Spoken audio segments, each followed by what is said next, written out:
Well, hello everybody, this is David Bianco. Welcome back to the channel. So today, taking a little flashback to the days where we had to actually spin records as a disc jockey.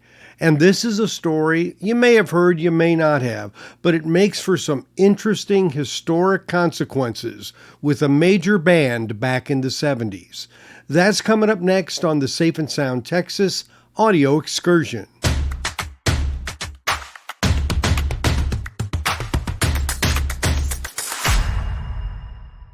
So I was recently reminded of a story that I'd heard back in the 80s from an event that happened in the late 70s. Now, having been a disc jockey for a while and worked in studios, I could understand how this whole scenario came about. And it was one of the risks one took when doing things live and in color, so to speak, spinning records on a turntable with the risks that you might imagine exist. You look at those tight quarters I'm showing you there that the DJ had to work in. You bump a table or something, you might cause something to skip. Look at the size of those tone arms. Those things weren't just playing grooves, they were cutting grooves as well. That's why a lot of those records from back in the day really didn't fare well if they were radio station copies.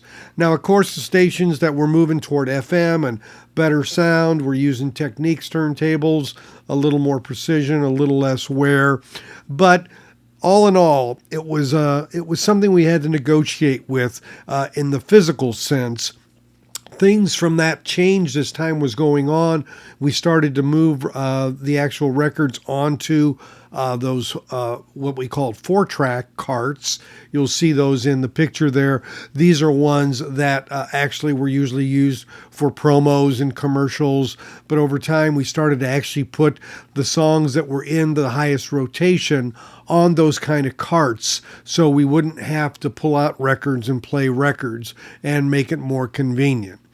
But all that aside, what this story has to do with is a station that accidentally played a song at the wrong speed. Now, you can imagine looking here, you've got two turntables and you could have a 45 RPM on one table and moving to an LP cut on the other and vice versa, back and forth. Occasionally, if you weren't careful, you could make an error in the speed of the record that you were playing. And that's what happened in this case. The very case that we're speaking of in this video is a speed error made by a radio station. You see, back in 1978, the album by the Atlanta rhythm section called Champagne Jam was released with the single Imaginary Lover. Well, when an FM station played the LP version, which was supposed to be at 33 1/3 RPM, they played it at 45 RPM because they had had a 45 on that turntable before. And they played it at the wrong speed all the way through. Now, Imaginary Lover is a very slow, draggy a bit song. And so when you listen to it here, you realize the sped up version sounds interesting, right? Sounds a little better. And guess whose voice it sounds like? Well, the radio station was getting calls that they really liked it because they thought it was Stevie Nicks from Fleetwood Mac.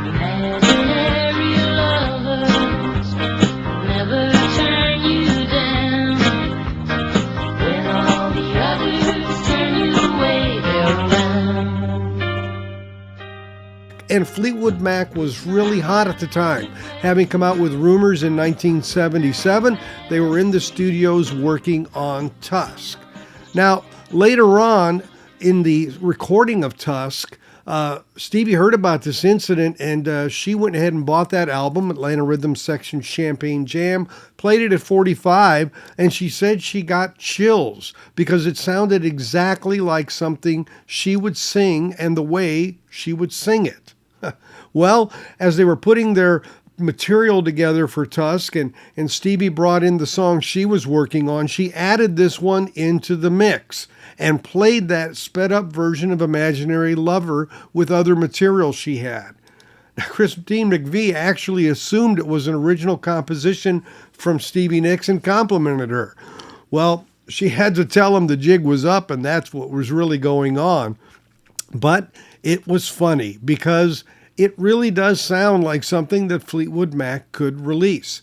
That increase of 2 semitones actually makes it viable. Now, Fleetwood Mac's own engineer, Hernan Rojas, later had heard that Atlanta Rhythm Section heard of that incident. They didn't find it near as funny as Fleetwood Mac did.